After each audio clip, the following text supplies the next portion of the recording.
I'm JP Tuesday. And I'm Kiki Cannon. As lifelong Disney fans, the work of countless talented Disney creatives have shaped our lives. Now, as the Disney catalog expands, we're taking a journey through film and television to discover if that spark that shaped us as children lives on in adulthood. Does your favorite Disney media still cast that same spell? Join us as we find out. We are Rewatching the Magic. Hi, Kiki. Hi, Tuesday. We are talking the Bob's Burgers movie. This has been something that has been on the list since the movie was announced. When we started our podcast in 2019, they had announced that the Bob's Burgers movie that it had a release date. And it was like, you were like, yes, we have to do this when the movie was out. And it was supposed to come out in 2020. And then 2020 happened. Yeah. Well, the other thing was that while we were kind of anticipating the Fox merger thing, when we first started the podcast, it wasn't quite done with yet. And so we were like, well, they keep saying they're going to buy Fox, and if they do, they'll have, Simpsons and Bob's Burgers, and they'll have, Family Guy and all these shows we like, or at least one of us liked, and we were like, we should do all of those. And I was like, I really love Bob's Burgers, and it says they're going to make a movie, and, so it's taken us this long to do it, but gosh darn it, we're finally talking about Bob's Burgers, which makes me very happy. And we're going through it again with Paramount and Warner Brothers. Can we not? And when 2020 happened and the movie got delayed, it was, there was a big question of whether the movie would actually get released or not. Now, we've kind of used to it now with Warner Brothers canceling movies, not too long ago when Warner and Discovery merged, of the number of movies that got outright canceled due to that merger. I mean, we're finally getting Coyote versus Acme later this year. It's something. And the announcement at the time, that Nimona got canceled. And then, again, Netflix would pick it up later. So a lot of people thought, would the Bob's Burgers movie be one of those movies that would have been sacrificed? Now, luckily, that's not what happened. And it took an extra 2 years, but the movie finally came out. Yeah, it was finally released in 2022. Once it was released, by that point, the merger had gone through. So we were talking about stuff that had originally been under the Fox brand only. And I was like, I really want to talk about this. And we were like, oh, we'll find a good time to talk about it. And we kept putting it off and kept putting it off. And so finally we were like, we want to talk about something animation this week. Do we want to talk about Simpsons, Bob's Burgers, or Archer? And ironically, all three of those have H. Jon Benjamin in them somewhere. Yeah. 2 of them he stars in, and 1 of them he's like been on. But it's hard pressed to find an animated something that H. Jon Benjamin hadn't been on at this point. Yeah, and I mean, there was even the crossover, the Archer Bob's Burgers crossover. Yeah, they did an Archer Bob's Burgers crossover. They did a joke on Family Guy where his character from Family Guy kept doing impressions of other cartoon characters, and it was just other H. Jon Benjamin voices. Where it was like, because he just does his like primary H. Jon Benjamin voice for Family Guy as Carl, I think is the name of the guy. He used to work at a video store and then those went away. So I forget what he does now, but when Family Guy started, he was the guy who worked at the video store that befriended Chris. Yeah, he did like a whole stand-up routine that was like, "Hey, have you ever thought of what it would sound like if Bob from that show Bob's Burgers talked to that guy Archer from that show Archer?" And it's just like him talking back and forth in the exact same tone of voice, like, "Hi, I'm Bob. Hi, I'm that guy Archer. Yeah, it's really weird that we met, isn't it?" And it's one of the funniest bits Family Guy has ever done. And it's literally just H. John Benjamin talking to himself for like 3 minutes. It's great. I love it. And I'll admit, I am not that big of a Bob's Burgers fan. We talked about this when we talked about King of the Hill and all of them, whether it's like I've seen the occasional Bob's Burgers episode, but I'm not, really into Bob's Burgers. But you are, Kiki. You are a huge Bob's Burgers fan. So, it is your Yeah, spotlight. I am the type of person that has like Bob's Burgers merchandise everywhere. I just scored a kind of rare Louise pop figure, which is the latest in my collection. I mentioned on last week's show that I'm a Louise cosplayer. Um, I've got my Kuchi Kopi nightlight, which gets a big, Kuchi Kopi nightlight gets a big hero moment in this movie, so yay. But yeah, I mean, I've got just tons of Bob's Burgers stuff all around my house. And I come at it from like a really old school place because the creator of Bob's Burgers, Lauren Bouchard, is somebody whose work I've been watching literally since he started working. Because the first thing he worked on was an animated show back in the day called Dr. Katz Professional Therapist. I remember that show. Yeah. Also had H. John Benjamin in it. It was on Comedy Central, I think, back in the mid-90s. And I loved everything about the show except for the thing that kind of was one of the selling points of the show, which was that the animation style was called Squiggle Vision. Yeah, that's the one thing I do remember about it. And a lot of it was just, let's get a stand-up comic and animate their routine. Well, the thing is that a stand-up comedian, you're right, Jonathan Katz, but the show was kind of like if he were a therapist, like it said, and he just talked to other comedians and gave them therapy. Like I said, what I remember most about it, like whatever the stand-up comic that will be the guest star on that episode, they're just animating their stand-up routine. In a lot of ways, yeah. And it seems so weird now, but um it was kind of groundbreaking then, and now it's like, oh yeah, there are animators all the time that are just like, I animate my favorite YouTube show, or my favorite podcast, or my favorite. There are all kinds of people that just animate random bits of audio. Game Grumps animated.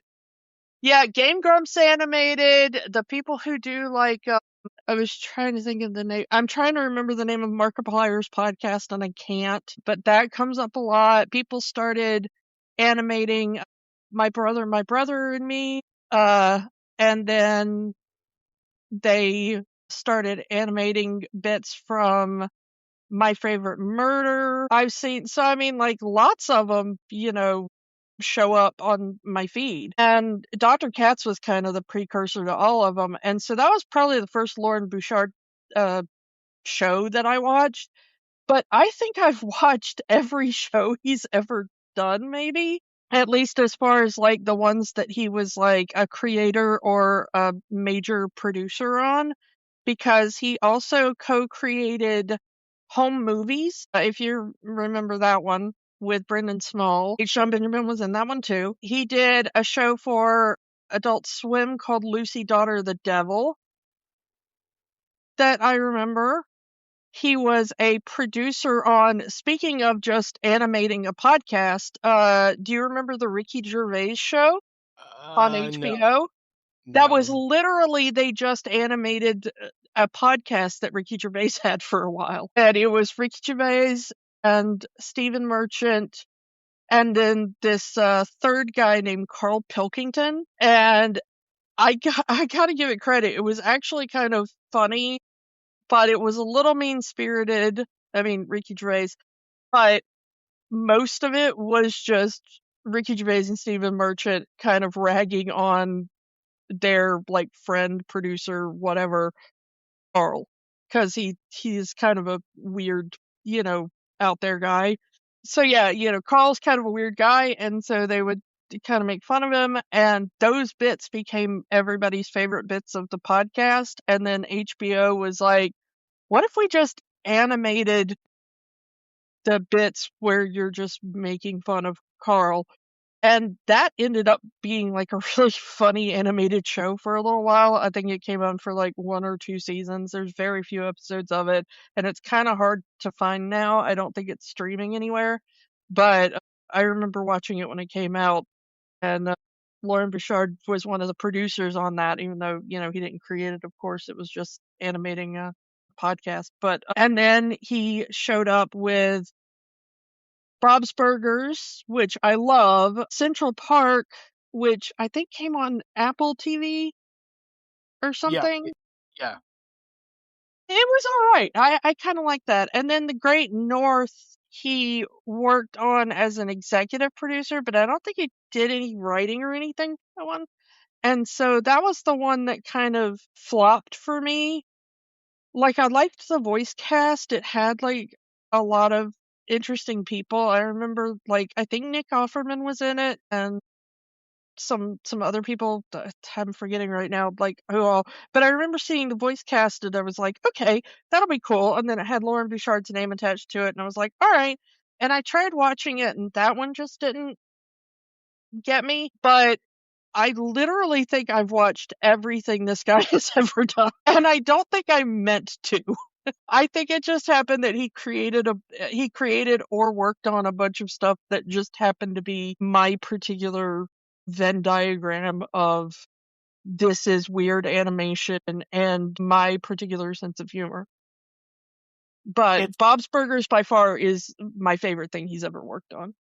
yeah. I mean, I've known, dear listeners, I've known Kiki for a very long time, and it's Bob's Burgers and Venture Brothers. Yeah, of animated stuff, that's not like, classic. It had Mel Blanc doing the voices of it, as far as like stuff from people who are still fortunately living. Yeah, that's kind of my two big things. And a lot of overlap with voice casts and stuff in that. Some of the behind the scenes people, because there's a lot of Adult Swim talent on Bob's Burgers. And then there was that brief time in 2020 where you had Tina's hairstyle. Yeah, I did kind of unfortunately have Tina's hairstyle for a little bit in 2020, and that was because everybody had a bad hairstyle in 2020. Nobody could go to the stylist in 2020. And if Hey, you hey, now did, that was before. This was March 2020. We were both at MarsCon. I've got pictures. well, yeah, but that was kind of the beginning of it. Uh, it was eventually got kind of like, it was like, imagine Tina's hairstyle, but like, down to my waist was kind of where I was by the time I was able to get my post-COVID haircut. The cool thing about it though, is that when they said they were doing the movie, I was like, all right, that's awesome. And then they were like, and it's gonna be a musical, which you don't watch a lot of Bob's Burgers, but for anybody who does, I mean, almost every Bob's Burgers episode either ends with a musical number over the credits, or there's a musical number that's part of the plot in some way. Like, one of the big, again, I see a lot of clips online, and a lot of them are just super cuts of all of Linda's little ditties she sings throughout the series. Known for singing, it's Gene, as you can tell in the movie, because the movie, one of the little plots of the movie is him trying to revitalize his band, and this is a plot point from the series.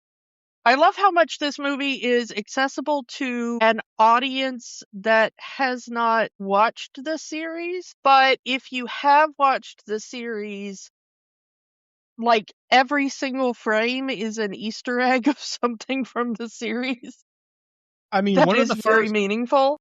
that opening song, his big verse is "I want to sing." And in the TV show, that's kind of all that Gene wants.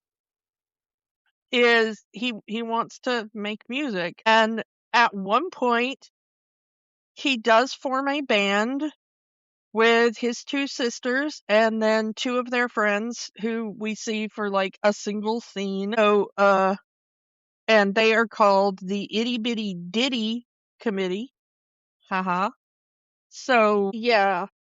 Very unconventional musical instruments Gene has his band play. Well, yeah, and once again from the TV show, that in the movie he has made a instrument out of a restaurant napkin holder and a couple of plastic utensils, forks or spoons or something. But over the seasons of the show, he's had so many strange instruments. His most frequent one is a programmable like Casio keyboard that he will program with like fart noises or just random sounds he makes with his mouth, or sometimes it'll be like Bob saying a word in a weird way and he'll capture it with his mic on the little keyboard and then he'll,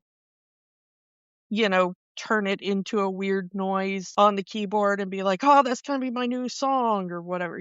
So, yeah, that and then I think the original version of the Itty Bitty Ditty Committee, which you have to be very careful when you're saying because we are a PG-13 show. I think that the original song that they did was the Burgers and Fries song, which is also one of the first times we see Gene in his burger suit, which makes an appearance in the movie as well, but on Linda. And he is outside playing his keyboard, and it just sounds like a normal keyboard, but then Tina and Louise are standing on either side of him doing that weird, annoying thing with straws you used to do as a kid, where you like move it in and out of the cup on a to-go cup, and it makes that little noise. And so, like, they're playing percussion basically with their straws, and he's playing, the keyboard, and they're just singing a song about, like, don't you want some burgers and fries or whatever. And then that's when a couple of kids from the school come up and they're like, hey, you've got like a fun little band or whatever. And they're actually like in the school band, and they sit down with like real instruments and play, and we see them in the movie, Daryl and regular size Rudy, and then they mention the other kid, Peter Pescadero, which is always one of my favorite names from Bob's Burgers, is that there's a character. I just like how you question, like, wait, that's the name we went with? Yes. Well, no, they're questioning, they're questioning Itty Bitty Ditty Committee, because that is part of that episode is them like trying to figure out names for the band, and that was one that Gene threw out, and then they were like, we'll come up with something later, and Gene was like, no, we're sticking with that one, and they're like, yeah, we'll come up with something later, and they just kind of like move on to humor him, and they've not really had many concerts or anything. They basically just force the restaurant to let them sing songs at customers who do not expect a group of kids to just come out and sing weird songs at them while they're trying to eat their burgers. But Linda loves it. You can tell that like the entire family is kind of like that, and in there, Linda, the mom, is always just making up little songs. She'll be like, oh, there's a piece of trash on the floor, and apparently Linda's habit of doing that came from the voice actor, and I think it was something like his mom did. Because that's the thing, is like 3 of the 5 family members are women, but voice actor wise, only one of the main family members is played by an actual woman, which Christy is Skull. Louise. Yeah, Kristen Schaal, who plays Louise. She is the only one of the kind of main family cast that, plays a woman on the show, is a woman. So the other 2 women in the family, Linda, the mom, and Tina, the oldest daughter, are both played by men, which you can kind of tell when you listen to it. Like, they don't, I mean, okay, we dear listener, you can tell my friend Kiki has a deep voice for a woman. It happens. Some Yeah, women have. no, I mean, yeah, I always have ever since I was a little kid. So for Tina to have a deeper voice, but they don't even hide that it's a man voice, but it's not like women with deep voices don't exist. I just want to throw that one out there. Well, yeah, no, and the thing is that, like, John Roberts, who does Linda, he actually does change his voice. Like, he feminizes his voice a little bit to do Linda. But Dan Mintz, who does Tina, that is just Dan Mintz's voice. Like, if you just hear him in an interview, it's very much like H. John Benjamin. It's just like, that's the voice you get. It's weird. Okay, as someone who has not watched a lot of the series, hearing who from the clips on YouTube and Instagram and TikTok only know the monotone Tina voice. When Tina starts getting emotional in the movie, she gets scared, like, drive, dad, drive. It's like, that sounds like a completely different person, because I am not used to that range of emotion coming from this character. The interesting thing is that this cast will do like live readings of entire scripts at conventions or special events or whatever. And so you can actually see them. Sometimes they'll put on bits of costuming and stuff to remind people. I have seen pictures of Kristen Schaal in the bunny ears. Yeah, and most of those come from her she's being Louise on stage at a reading. But the funny thing is that, like, Dan Mintz looks almost exactly like Tina with the same glasses and everything. Like, if you just put him in a long wig with a yellow beret, like, you'd be like, oh yeah, that's Tina. Just John Roberts does not really look too much like Linda, except they both have like really kind of long faces and stuff. But if you see him acting while he's doing the voice, you're like, oh, I can see where the animators took a lot of his facial expressions from video of him doing that.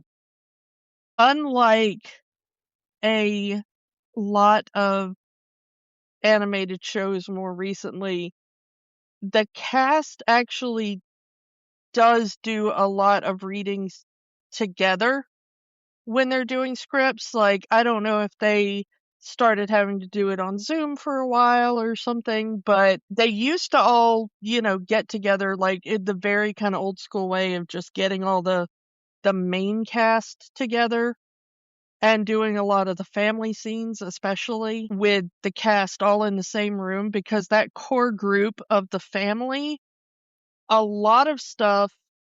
And I don't mean to detract from the writers, because the writers on this show are very funny and they have like credits to their name that are really impressive. But some of the funnier things are ad libs between the actors now that they've gotten used to the characters and to each other. They are given the freedom to kind of play within that dynamic. And so there's a lot of stuff after the first like 2 seasons, I'd say, that they say came from the actors throwing it out, and then it would make people laugh and they'd be like, okay, record that again so that like everybody can react like as the family rather than as us just hearing that for the first time. And that ends up staying in the show. But the voice cast for this is amazing because, like I said, H. John Benjamin,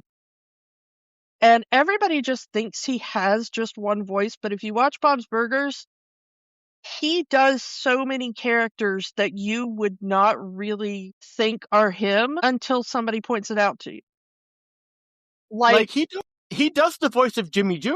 he And does the voice of Jimmy Pesto Jr., who Tina is in love with, and for the first season and a half, I don't think I realized that was him because it's when such it was a different first airing. voice.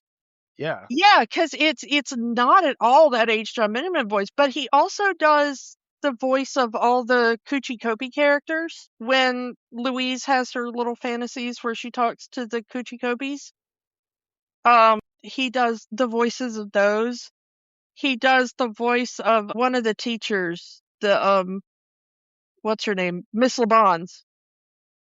He does the voice of Miss LeBons, who you do see a little bit in the movie, because at one point there's the bit where Louise's ears fall off and Mr. Frann goes, "Oh, go get all my puppets and everything." And Miss LeBon's just like, "No, I'm not going to do that." So she's in the movie for a little bit. She shows up for a couple of scenes. It's the voice is very Harvey Feinstein, at least to me. Yeah, That's how I. It kind of does sound like H. John Benjamin doing a Harvey Fierstein impression. Yeah. But yeah, he does a lot of just random background voices that he'll just do for one-offs. Like reading the credits, not only is he listed for the main characters, but he's listed in the additional voices category. So there's probably some murmuring and one-line characters in this movie that random characters he just did something for that, he didn't get credit for, but, he's there. Yeah, if you, we haven't mentioned him by name, but Eugene Merman, as Gene, is the kind of final member of the family group, and I was a fan of his career before he ended up on Bob's Burgers, as I was a fan of Kristen Schaal. So I knew at least 3 of the 5. I wasn't as familiar with the work of Dan Mintz and John Roberts prior to Bob's Burgers. So those were the 2 in the main family voice cast that I was like, okay, who are these 2 people? I've got to look them up and see. But almost every person who does just a random voice is somebody you know. If you look up even just the voice list for the movie, and half the characters that get credits for voices in the movie are basically cameos that they just wanted to be like, this is a character people will know from the show, so we'll give them a line or 2. But all of those people are somebody you're familiar with their work, Yeah. I mean, Kevin Kline, the Kevin Kline is in this movie. I was shocked when Kevin Kline showed up in, I think Fish Odor shows up in the first season. One of the first 3 episodes even. And I was like, wait a minute, I know that voice. And I was like, how'd they get Kevin Kline to be this gonna be a character that's a one and done? And then no, he's a constant presence on the show, as is Felix. Felix, which Zach Galifianakis does. Felix Fish Odor is in fewer episodes than the main, Mr. Fish Odor, who's the landlord. But that's Zach Galifianakis. None of this is stunt casting for the movie. These are all just the people who played them in the TV show. And then Gary Cole, Sergeant Bosco. If you know him for one thing and nothing else, come on. What do you know him from, Tuesday? If you get those TPS reports on my desk, that'd be great. Yeah, I mean he's the douchebag boss from The Office Space. That's what everybody knows Gary Cole from if you only know him from one role, you know? But on this show he's Sergeant Bosco and he's the cop they deal with most, you know? He's their Officer Barb Brady or whatever, you know? He's just that's the cop they always run into if you're gonna run into a cop character. And it's always Gary Cole. You know, this, like I said, it's not stunt casting. But, you know, Mr. Frond is David Herman, who, again, Office Space. He's Michael Bolton in Office Space. So there you got your Gary Cole and your David Herman again. But he's always on the show. I mean, Mr. Frond is his main character, but he's constant, you know, he's like 18, 20 different characters over the run of the show. I mean, Stephanie Beatrice is in this, who we've talked about before. Yeah, Encanto, she's Mirabelle. Yeah, but she's in, you know, Bob's Burgers because she's Chloe, the girl who kind of sets off part of the plot because she calls Louise a little baby. And the thing is that she's not a character just for the movie, you know? She's just a character in the show. I think the only character that's in here just for the movie, other than like some very minor characters, I think the only one that's in here for the movie is the third fish odor, who I think was just for this movie. I don't think we saw Grover prior to this movie because I don't remember him on the show before, and I think that was a brand new character. How was it? Like, I think everybody else that we see other than maybe one or two of the carnies, and even most of the carnies I think we've seen on the show before because they're always at Wonder Warf. That's one of the primary locations in the show. I mean, it's owned by the same family that owns the restaurant. And it's down the street from the pier. Yeah, and it's just the fish owners are said to be one of those families that owns most of the real estate in that area. And so there is an episode where Bob kind of tries to get like a tenants union almost of all the people who are renting various properties from Mr. Fischoeder to go on a rent strike because Fischoeder wants to raise everybody's rent. And instead Fischoeder is like, okay, I've got a different idea. We're going to play like water balloon tag, and the last dry person gets free rent. And he's like, and I will give you like 2 months of free rent or something like that if you're the person that takes Bob out of the game. Because he's just like annoyed at Bob. Or I think it's like 6 months free rent by the end of it because I think he keeps upping it. And so eventually it becomes like the entire community versus Bob in this like, you know, sudden death water balloon game. But yeah, but it's shown that like the fish owners just kind of like that family just kind of owns everything, and most of the area is this like sort of I'm not sure if they ever say what state they're in, kind of like Simpsons, but it's definitely, you get the vibe that it's this like sort of New Englandish kind of town, maybe. Like it definitely has an East Coast, probably New England sort of feel to it because there's lots of emphasis on like lobsters and clams and stuff in a lot of their Similar to Family Guy. But at least with yeah. Family Guy, we know what state they're in. Yeah, I mean, Family Guy is very, very much like we are in Rhode Island, and that's why we're talking about clams, and we are named after a type of clam, and we are, you know, Bob's Burgers is a little more, but it's very similar to that, except that the town that they're in, the Wagstaff area, seems to kind of be a tourist area almost, where people come on vacation and they go to Wonder Warf and they go to the beach and they go to, it's that kind of thing. And so Bob's Burgers, the whole kind of conceit is that Bob's Burgers probably should be making bank as a business, because anybody who eats one of Bob's Burgers always says that Bob makes the best burgers.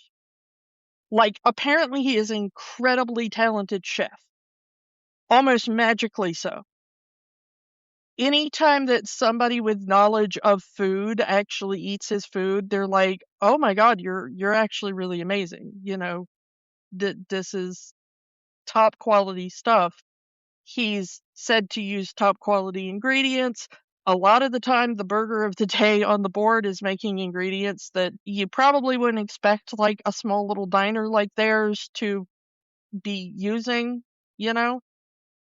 A lot of really bougie ingredients for Bob's Burgers. I'm just saying the fried egg burger actually sounds pretty good.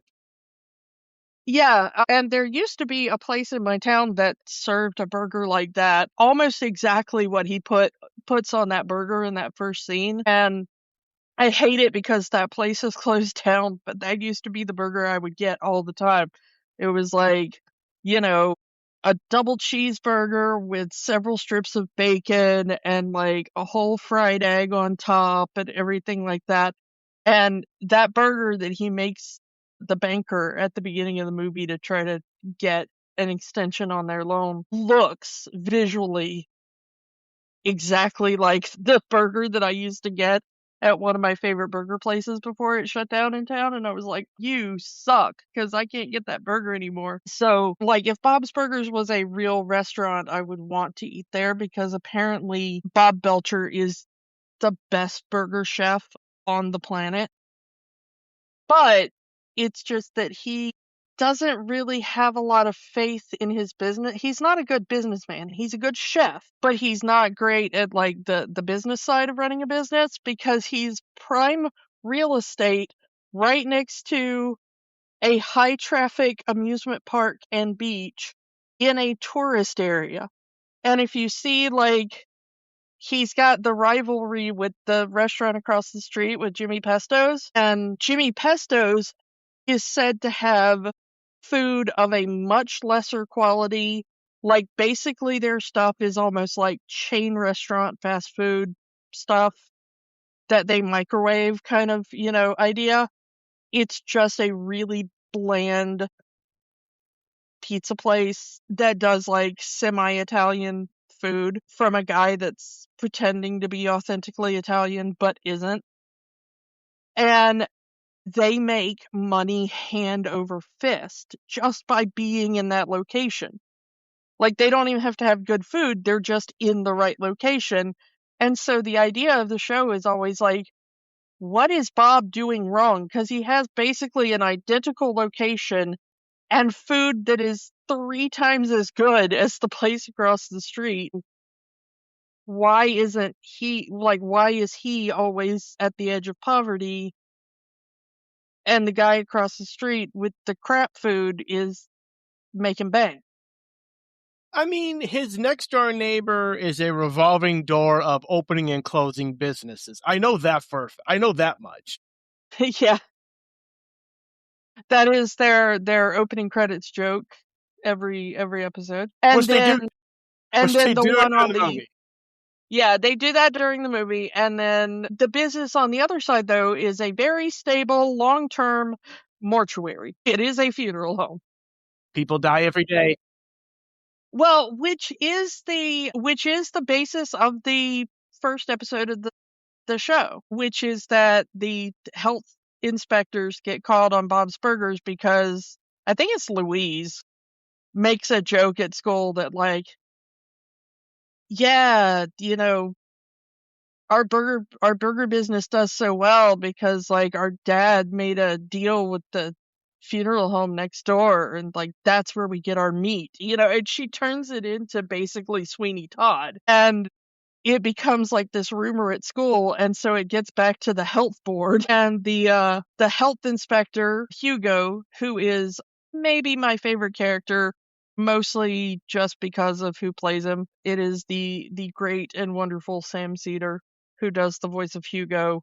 Not in the show as much as I wish, but he is in the movie just for a cameo. He has like 2 lines, and then him and his little lackey, walk off. But Hugo just hates Bob because he used to be in a relationship with Linda, and he's mad that Linda didn't marry him and she went and married Bob instead.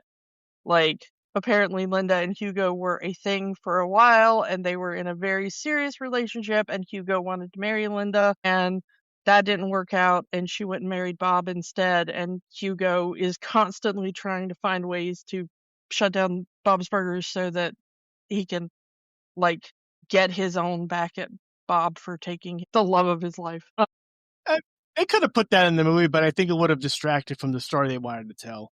Well, I mean, they've told that story on the thing. I do like that they gave Hugo a cameo of that we have to hide, our little makeshift burger stand from Hugo, because Hugo absolutely would not have let them slide with that. But, yeah, you can say, like, well, he's next door to the mortuary, and that's probably why, and, all that kind of stuff. But, like, I don't know. But it I is think kind of the big season, it is the big question of, like, why do these characters not do better at their business? Like, this should be a turnkey business, I mean, it's like, if you're the mom and pop restaurant that's right outside of Disneyland. Yeah, you can go to Disneyland and get food, but, or you could go to the little restaurant that is a few steps away from your hotel and actually get better food. But yeah, could just be better marketing. Yeah, and the interesting thing is that it is a plot point even on the show that the prices that Bob has, like, you can get a really good top quality burger, fries, and a soda for under $10 at Bob's Burgers. You cannot even do that at McDonald's in America anymore. Again, trying to go into the wharf and getting the same burger and fries combo. Yeah, and it's not even going to be the same because it's always said in the show that it's higher quality. It's just Bob is a better chef and he makes all the burgers.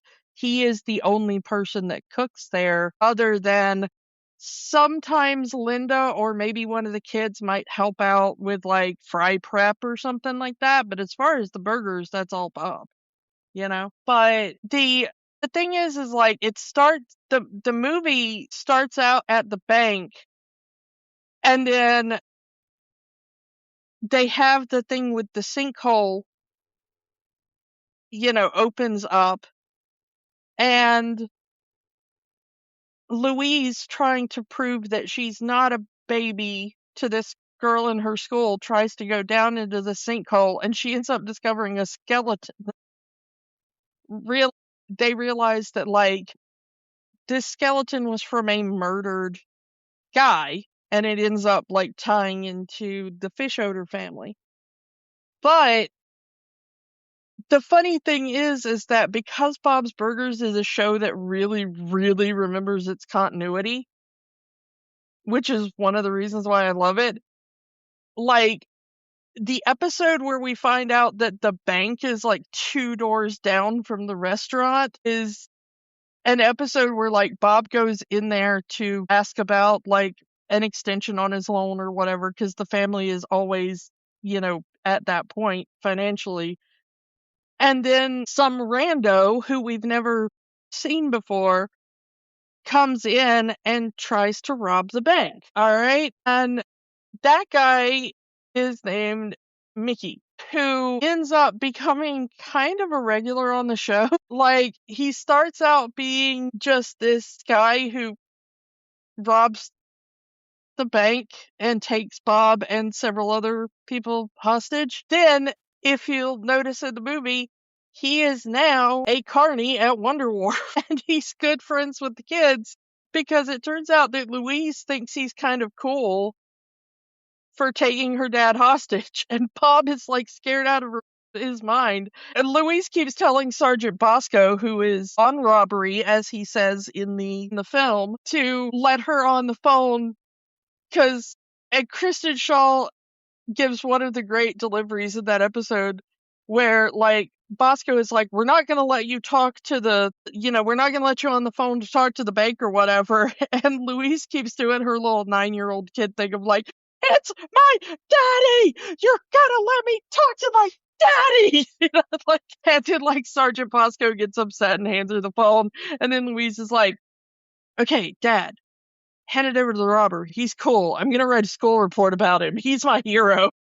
Just anytime that Bosco keeps trying to take the phone away from her, whenever she tries to talk to Mickey during that episode, she keeps going like, my daddy's head there! It's like keeps crying. And he's like, okay, little girl, don't cry, don't cry.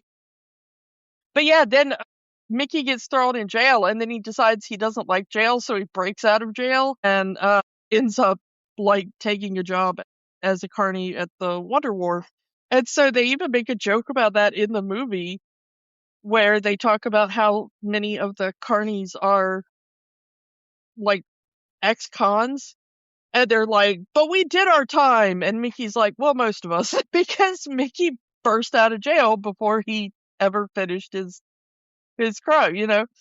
And so, like, it's great because everybody kind of just knows that he's out there working at Wonder Wharf, and nobody really cares. I don't know. Before we go any further, I wanna. We do kind of mention this from time to time when we put this on our list of movies to do for the podcast. I'm pretty sure this was on Disney Plus, if not Hulu. It wasn't for me. Probably was for Kiki. Actually, it But not- wasn't. Time of recording, you can only watch it streaming in one of two places, unless you like do the kind of rental or buy digitally thing. And so when we put it on the list, it was up for streaming on Disney Plus and Hulu. And then they took it off between the time we put it on our list and the time we went to watch it for the podcast. And by the time we went to watch it at time of recording, it is only available on Hulu if you pay for the Hulu Live TV option, which neither of us do, or it is currently streaming for free but with ads on Tubi. Yeah, good old Tubi. At least Tubi's free. Well, but with ads, so, I'd rather have free with ads than paid with ads, thank you very much. Well, paid with ads should be illegal, and we should be able to, storm the offices of anything that's like, you pay, and then also ads. But our parents didn't make us think about that when cable TV came into, so now everybody has to deal with it. Thanks our parents' generation for not having made us think about that when cable TV was like, you're going to pay for this, and then also there's going to be ads. I am one of those type of people that it will be like, or for $1 more a month, you get ad-free or whatever. I'm like, no, ad-free. If I'm paying you, you're not showing me ads. So I have ad-free everything, and when ads popped up on Tubi, I almost threw my remote at my television because I don't watch anything on Tubi because Tubi is like, we're free, but with ads. And I'm like, no, I have 17 streaming services that I pay top dollar for to not show me ads. But I'm seeing it as, hey, it's free. At least free with ads makes sense to me. I mean, yeah, kind of. And there's some good stuff on Tubi. Yeah, I mean, I'm not knocking Tubi. I'm knocking ads. Now we're going to pause our podcast for a word from our new sponsor. No, we're not. We don't have one of those. Nobody cares enough to sponsor us. But if you would like to, we would absolutely do an ad for you. You don't want us to do an an ad read for a questionable gambling site Yeah, or a pill that makes a certain part of your body do things. or a mobile game nobody plays. Yeah. Ah, come on. Don't you play that mobile game that nobody's ever heard of? You can get 17 free credits and 5 new character skins if you sign up now. The see, where is bad at marketing as Bob is?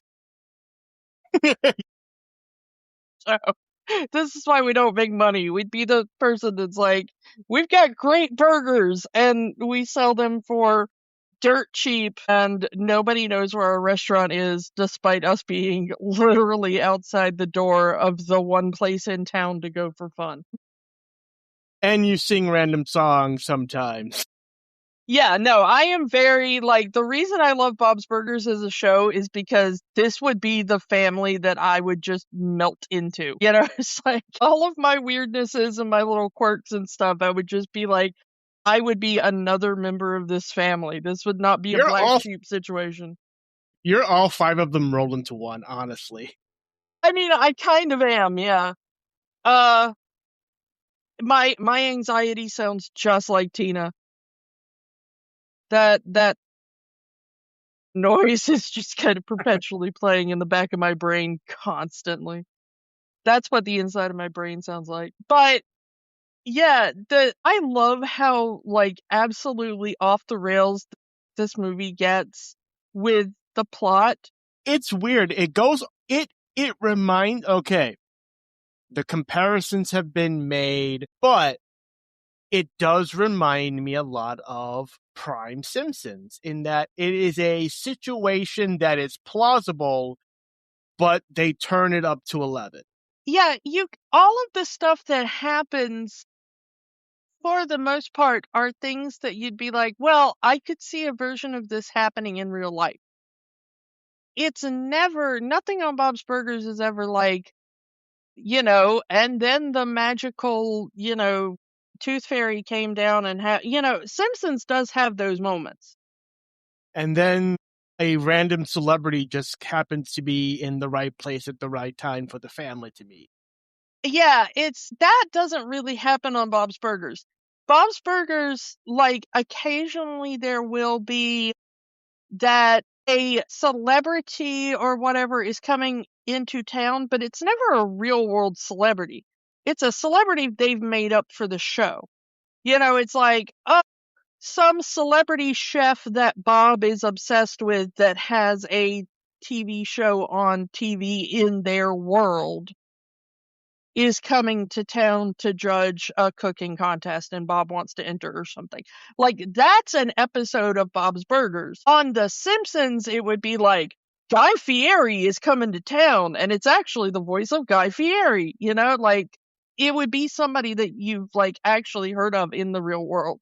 And Bob's Burgers doesn't really do that. They'll name drop people, Gene especially will say stuff that's for pop culture jokes or references or music references or whatever. But if they're going to have somebody interact with a character, like one point where Bob gets Louise into his favorite like samurai movie series back in the day called Hawk and Chick, which is kind of based on like Lone Wolf and Cub from the real world. But they find out that the actor who plays Hawk in this samurai series actually lives not too far from them. And like I said, on The Simpsons, that would be like, that would be a thing, except for in very early Simpsons where they would make up somebody like Rainier Wolfcastle or whatever, Or Drederick Tatum.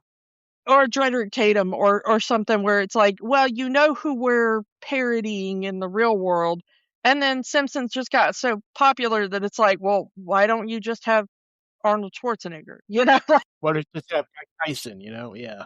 Yeah, but even though the Bob's Burgers voice cast is everyone you have ever heard of ever, they make a clear delineation that, like, the people they meet on the show are, like, the people on the show. They do not bring, like, real world people onto the show for cameos. So when he gets to meet the actor who played, in his favorite movie series, they create a character to be that actor, And it's not a parody of, like, a real world actor.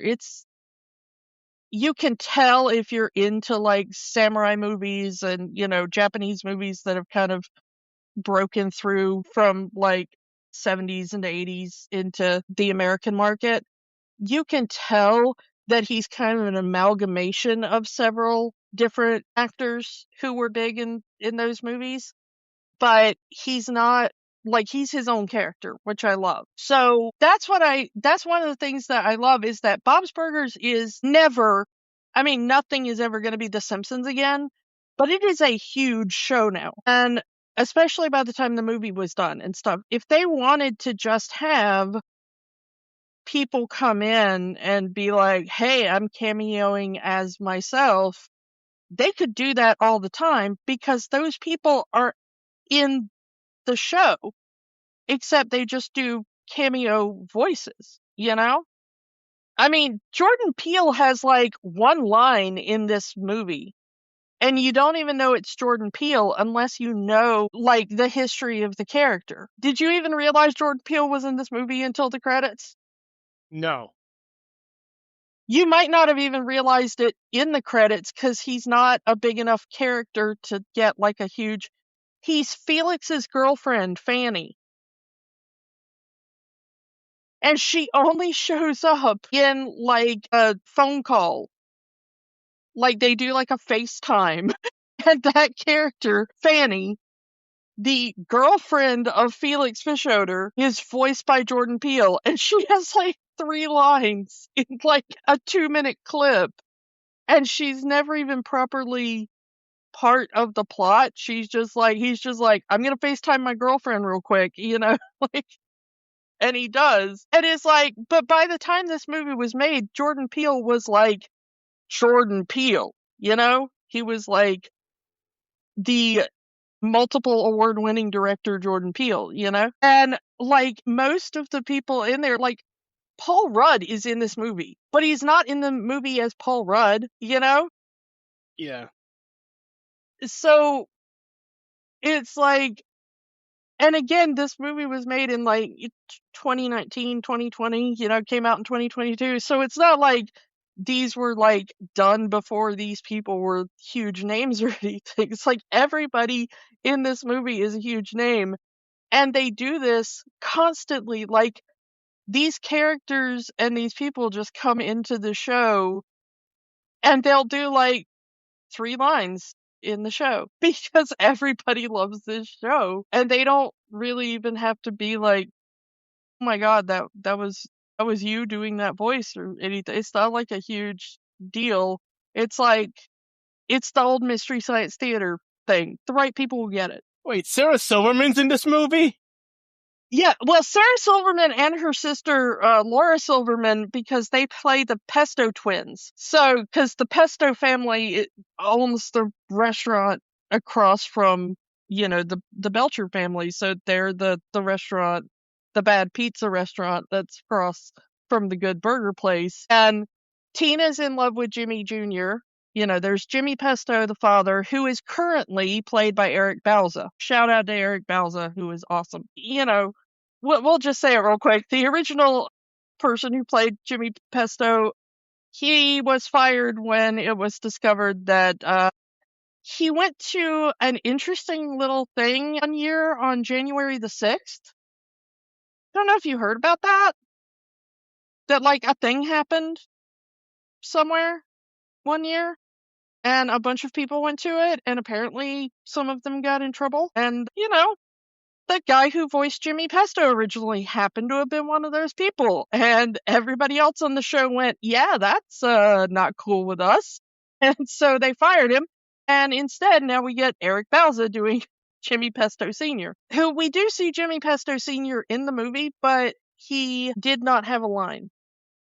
So you do see his character for like 20 seconds, but he doesn't have a line. But yeah, Yes. As soon as that sinkhole opens and the water main busts, he's smiling ear to ear. I got him. yeah, but he never says a word. He's just on screen. But yeah, but he has 3 sons. He has Jimmy, his oldest, who Tina is in love with, and that's voiced by H. John Benjamin. And then he has 2 younger sons who are identical twins, Andy and Ollie, and they are voiced by Sarah Silverman and Laura Silverman.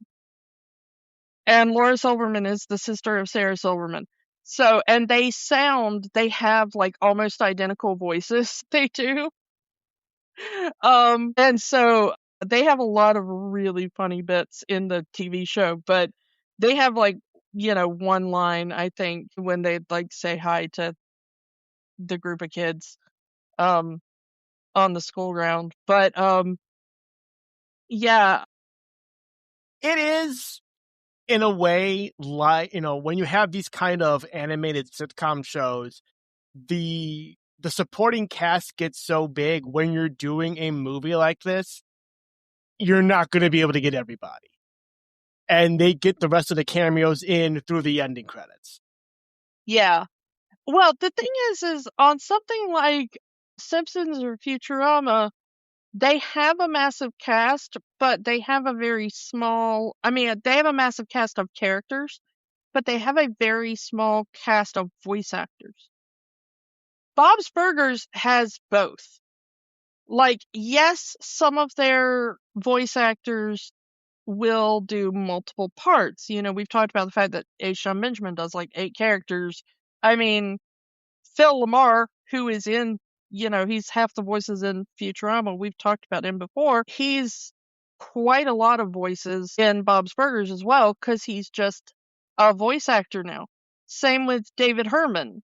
David Herman did a lot of work for King of the Hill, and I think is still doing a lot of work for King of the Hill in the reboot. And he does just tons of voices for this.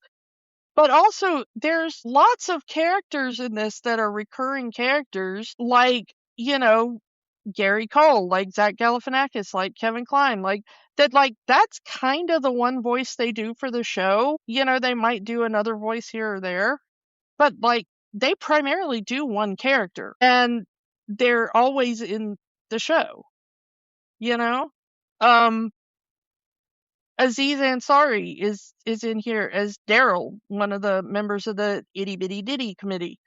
And he's only got like one line in the movie, but he's in like half the episodes. He's a really common recurring character. And then Sarah Silverman, and her sister Laura, they show up all the time because Andy and Ollie Pesto are constant characters. So yeah, it's really bizarre, just the kind of talent roster that's behind this show that will just come in for 2 or 3 lines and then leave. But I will say that the reason why I love this show in the crafting of the stories is that they always start out from like a really boring, ordinary place that everybody can latch onto, which is you're having a bad day because your loan application got denied from the bank. That's where the parents start out from. And then the kids start out from,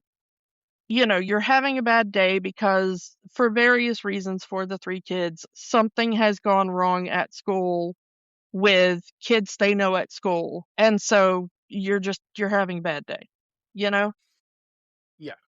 And then Like, all of those things that everybody can relate to then get then the water main in front of their restaurant / home, because they live in a little apartment above the restaurant, if you've never seen the show, the water main that runs under the street just bursts, and now there's a giant hole directly in front of the entrance to their restaurant, which makes it even more difficult to get customers. And so now there's just a giant sinkhole, in front of the entrance to their restaurant. Okay. Which is not super common, but definitely a thing that could happen. We're still in the realm of it could happen. And this links so many things. It's like, okay, because of the sinkhole in front of the restaurant, we're not getting any customers. We're not getting any customers. We're not making any money. We're not making any money. We can't pay the loans. We can't pay the rent. Yeah, I mean, it's, they're always fighting with two things in the show, which is one, they've got to pay the rent on the actual physical building, which houses both their apartment and their restaurant area, to Mr. Fishoder. But then they also have a loan from the bank where they bought all of this nice, restaurant equipment. They had to fill it with, grills and fryers and, shake machines and whatever else they have in their restaurant. All of that stuff is owned by the bank because of a loan. And so it's like, okay, we only have enough money to pay one of these people. So do we pay the people that own the restaurant equipment, or do we pay the guy that owns the physical building that houses everything? And they Again, are a relatable problem. they already strike out with the bank because the bank will not extend the loan. It's like, Yeah, and Mr. Fishoder's just a weird rich guy, so they generally have more luck with him, which is why Linda, when they talk to him, they're like, well, he said maybe, and Bob's like, yeah, that means no, and she's like, nah, it means like, 90% of maybes are yeses, and he's like, yeah, that's not how that works. Because it's very much a pessimist and an optimist got married, which is a great conceit for a show. But they, they're dealing with this sinkhole now, so they can't get customers in, they can't pay the bank. Again, we're in the realm of relatable. And then Louise, who her bad day was a kid called her a baby because she wouldn't do, some trick off the jungle gym bars at school, and they were like, you're scared, you're a little baby, And I mean, most of us have been there, I mean, she's wearing a hat with bunny ears on it as a security blanket, so everyone's calling her a baby for that too. Yeah, and Louise's ears have more episodes than probably half the characters on this damn show. There are so many plot lines about Louise's ears. But, so she's like, all right, I'm going to prove that I'm not a baby. Get the camera. I'm going to film myself going into the scary, pit in front of our restaurant. And that'll prove that I'm brave. And then she ends up falling into that hole and discovering that there's like the body of a murder victim in there. And now we're getting a little farther afield, but you're like, still within plausibility. Yeah, I could still see that this is one of the crazier stories I've heard, but still, all of this stuff is possible. And then it's like, oh, we've discovered that the bullet, they gloss over this in like seconds in the actual film, but the cops are like, yeah, we've already figured out that we found a bullet in the guy's chest and it comes from the gun that is owned by your landlord. And I'm like, there was no lead up to that. That just needed that. And the victim was one of his employees from the wharf. Yeah, one of the carnies, they say. Cotton Candy Dan. Poor Cotton Candy Dan, we hardly knew ye, because I do believe you were also made up for this movie. Well, it was 6 years before the show took place, so. Yeah, I mean, the thing is, though, is that immediately, then it's like, well, if our landlord's in jail, maybe we don't have to pay the landlord and we can focus on paying the bank. But still, we've got to get enough customers to pay the bank. And then we're back to plot A. And then Louise is like, okay, when I fell in the hole, we didn't get like footage of it, so I still have to prove that I am brave and not a baby. And what's the best way to do that? Solving a murder. So they go all Scooby-Doo. Yeah, so the three kids decide we're gonna solve a murder, which, okay, again, possibly plausible, but I think that's the point in the movie where like the plot goes into like probably not gonna happen territory. I mean, the other two kids still have some sense of plausibility with Jean's dream of wanting to play on the stage at the anniversary of the wharf. Yeah, Tina has the same thing Tina always wants, which is she just wants a boy. Namely Jimmy Jr., but that changes, throughout the series as she gets crushes on other boys here and there. I mean, specifically for this movie, it's a summer boyfriend. Because all the other girls in the school are talking about that they found their summer boyfriend. Not long-term boyfriend, just a summer boyfriend.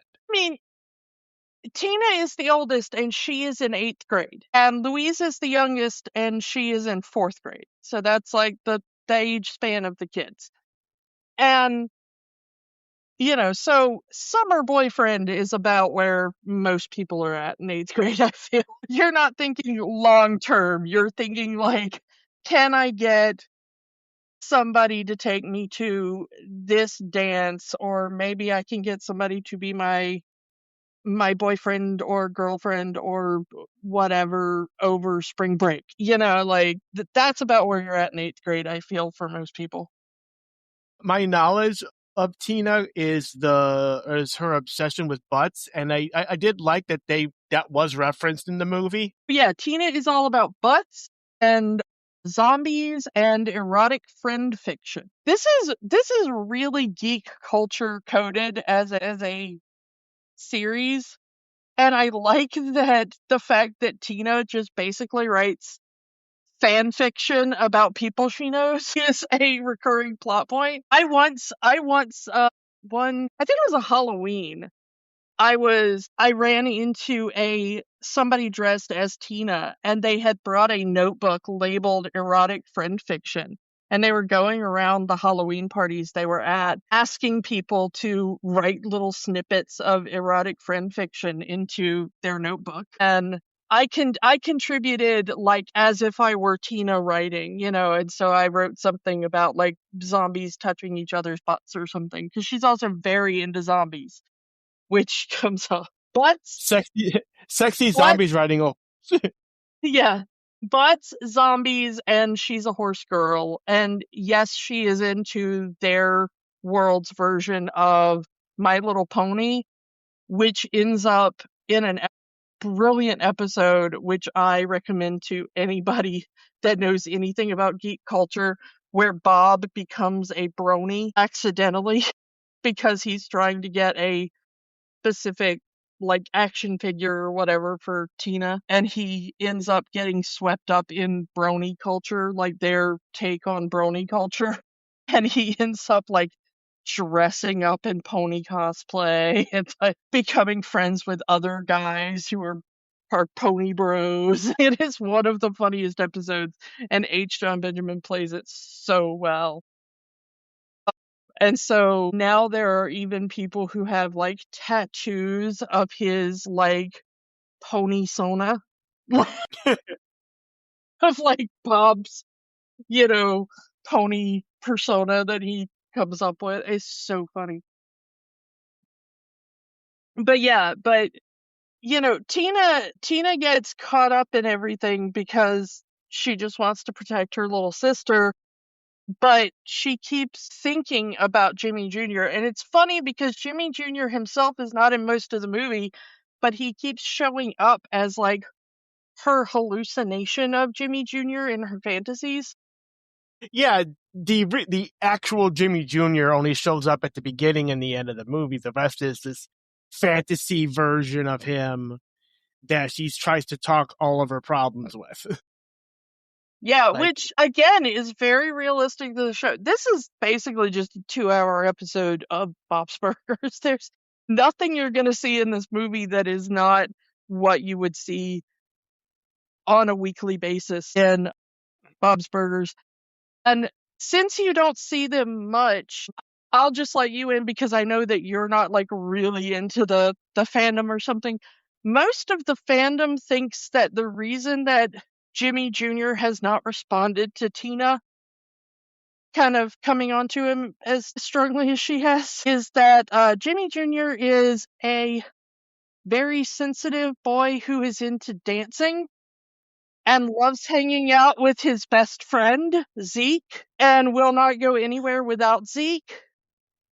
And even though Zeke is kind of more like the sort of kid you'd find on like Beavis and Butthead in a lot of ways, he comes from a poor family. Jimmy Jr.'s from one of the, upper middle class families in the area. And so there's a class divide between them. Zeke is very coarse, where Jimmy Jr. is more refined and all that kind of stuff. But they're best friends. Even though the show has never said it, most of the fans think that Jimmy Jr. is probably desperately in love with Zeke and doesn't understand that about himself. And so that's why he hasn't really responded to Tina. Which is why I love that one of the most recent episodes of the show, as of time we are recording this, is an episode where Tina decides to ask Jimmy Jr. to a dance, and he says, okay, but only if Zeke can come with us on like a double date. So they try to set Zeke up with a girl, and it doesn't really work. And so Tina is finally like, why don't we just go as like a threesome? And so like, it's not a romantic thing that she asks Zeke. It's like, why don't we go as like a friend group? But I'll also be on a date with Jimmy Jr. And that works out for everybody. So to get back into the plot of the movie, we're still in the realm of possibility with the plot. We haven't gone off the rails yet. Yeah, and then we get to the fact that like they're like, oh, well, let's go ask the Carnies who they think killed Cotton Candy Dan. So the kids are like, we're gonna figure this out. And they end up finding, what do they call the name of the place in the movie? Like Carniopolis. Carniopolis, yeah. Which is the kind of makeshift trailer park that the Carnies live in, which is actually just an abandoned parking lot behind some warehouses in a bad part of town. And this leads to one of my favorite sequences, which is the Lucky Ducky song. And I am going to say that, like, this is, the movie is kind of a soft musical in the sense Yeah. that there are musical numbers throughout it, which we did kind of mention before. So yeah, when you told me this movie was a musical and I sat and watched it, like, there are not as many musical numbers as I thought there would be in this. yeah, it's not a traditional musical in the sense that there is a song break every few minutes, but there are like 5 songs in this. It's like 1 or 2 songs per act versus song every 5 minutes or so. Well, but like I said, this is basically a 2-hour episode of the show, and you would get basically like one big song in a 30-minute episode that they would build the plot around, And so that kind of makes sense that there would be, these kind of, it's about one song every 30 minutes. Yeah. But the Lucky Ducky sequence is really great because it has this really incredibly complex choreography, which you do not usually see in animation. But if you watch Bob's Burgers, they end up having a lot of choreography in their musical numbers and like actual dance moves. Like you can learn the dances. Like, you don't see this in a weekly animated TV show. Unless it's Bob's Burgers. Because that's a lot of unique animation. And with weekly animated television, you don't want to have a lot of unique poses because that's extra work. And it's going to take longer to animate that.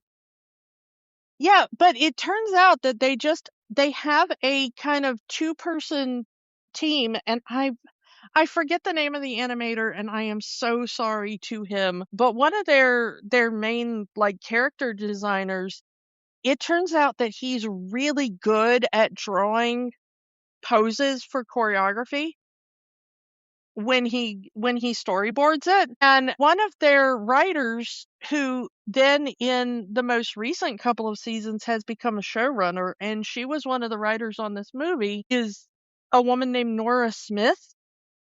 And she is the person that like personally choreographs in real life, like all the things. And you can look up videos from behind the scenes just in the studio where she'll just kind of be in the writer's room in front of a camera being like, yeah, and then I think Louise should go, and then she'll do a few kind of steps, and then she's like, and then we'll probably pan over to Gene, and he'll kind of do a thing with his arms that's kind of like this, and she'll just kind of dance it out. And she's also one of the people who I think writes the songs along with Lauren Bouchard, and Lauren Bouchard writes most of the songs for Bob's Burgers. He's not the only songwriter, but he writes a lot of the songs, either music or lyrics, or sometimes both. And he did most of the songs for this movie. So they ended up with just this odd team of, this kind of creator who likes to write songs, and one of the writers who's just really good at, as far as I know, she's not like a trained dancer or choreographer or anything. She's just really good at doing these kind of broad movements that are easier to translate into animation than a lot of stuff. And then they ended up with like one animator storyboard guy who is just apparently exceptional at drawing kind of the keyframes that they can send off to the offshore animation studio that they use. And I don't know where they send it to. I know at one point it was a place in Korea, but I think they've used places in other countries over the years. Apparently that they do that. But you were talking about how like some movements don't transfer, and there is one really funny animation quirk that you will only ever see on Bob's Burgers. And at first it was an animation accident, and then the fans noticed it and asked about it, to the point where it has now become a character quirk of specifically the Belcher children in Bob's Burgers, where in an early episode, it was apparently like Taco Tuesday or whatever at school. And so they were supposed to be animating them eating tacos. And in the animation process, they animate the characters doing kind of like, oh, their hands are here, they will be holding food of some sort here, and their mouths will be chewing. Okay? So one team of animators did that, and then the other team had to put in like what the specific food was. Well, apparently there was a mix-up with the Korean studio that they were using at the time, and the Korean studio thought like, oh, they're eating burgers. They didn't realize where they were because they didn't have the backgrounds or anything. It was just character animation. And so they animated the kids eating as if they were eating a hamburger. The three Belcher children. Well, when the scene was kind of fully rendered, the problem is that it was set at school, and the person who drew the background had drawn like Taco Tuesday really big in the background, not really thinking of, we needed to specifically tell the animators they were eating tacos because you eat them differently than a lot of other handheld foods. And so if you watch, imagine if you held a hard shell taco in the same way as you would hold an American hamburger, and then you just bit top down. That is how the Belcher children always eat tacos. I mean, in universe, it would make sense because they would be more exposed to hamburgers through their dad's restaurant. So Yeah, probably out of it habit, they would is eat it that way. funny.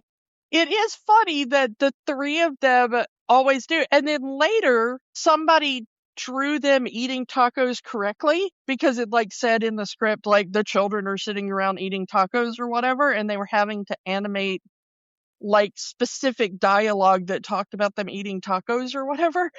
And somebody had to write back and go like, actually, our fans are gonna really freak out if you draw them eating tacos normally. They have to eat them, draw them as if they were eating a hamburger. I know it sounds like completely mental, but that's how these three characters and nobody else on the show eats. So if you're ever watching Bob's Burgers and you've never noticed it, if there's ever a scene where specifically the three children eat tacos, the three Belcher children, they will always be eating tacos as if they were eating a hamburger, and that's why. It's one of my favorite weird stories about the production of the show. So yeah, they find out through the Lucky Ducky sequence that there was a fight between both of the Fischoeder brothers and the murdered Carney, and so they think it's Felix who murdered the guy because he's always been a little bit weirder, a little bit shiftier in the show. At the beginning of the movie, again, coming from someone who is not a regular watcher of the series, they hit you with, yeah, you're my younger brother, you're not dependable, but I'm sure you can get this thing done.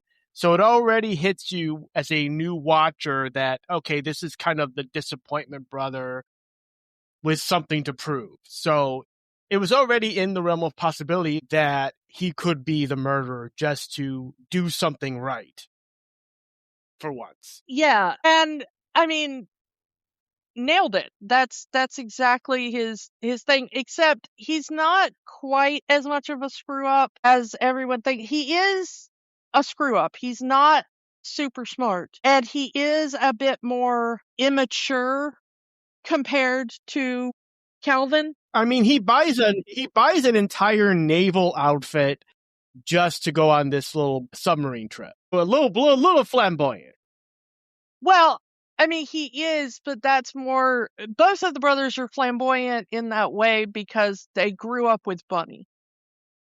You know, they're very much meant to be like in the sense of like what you think of like the old school Kennedys. You know, like at the height of Camelot or something. You know, like they're those kind of rich East Coast boys.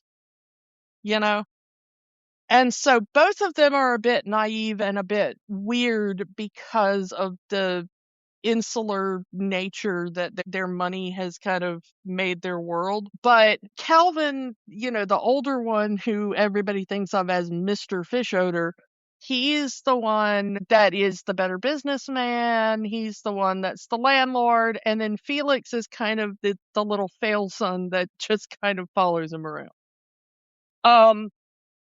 And so there had been a few episodes prior to the movie where Felix had had some sort of minor plot against his older brother in trying to take over some part of the business or, you know, embezzle some money or trick his brother into giving him more, you know, more of a stipend or something. You know, it has come up in the show quite a bit. I had forgotten, you know, I said earlier that I thought they made the cousin up for the movie. I had forgotten that the cousin had appeared in a couple of episodes, but in a much smaller, you know, just side thing as like he's the cousin and he's the family lawyer. And then he becomes, you know, spoiler alert, the main villain for the movie where, you know, Louise, through a series of increasingly wacky hijinks, discovers that it's not Felix. You know, the three of them start to follow Felix because they're like, okay, he's the one that did it because he was also at the big fight that his brother had with the Carney. And they were like, well, if he killed and then framed his brother, he's going to stand to inherit all his brother's money, probably, because Mr. Fishoder is not married. He doesn't have any children. It's really just him and his brother. And then you kind of find out that, like, they have this secret clubhouse under Wonder Warf, which is where the plot goes a little bit crazier. Yeah, the secret clubhouse is one of the old rides from the original version of the Wharf before the brothers owned it. Yeah, and it's under like the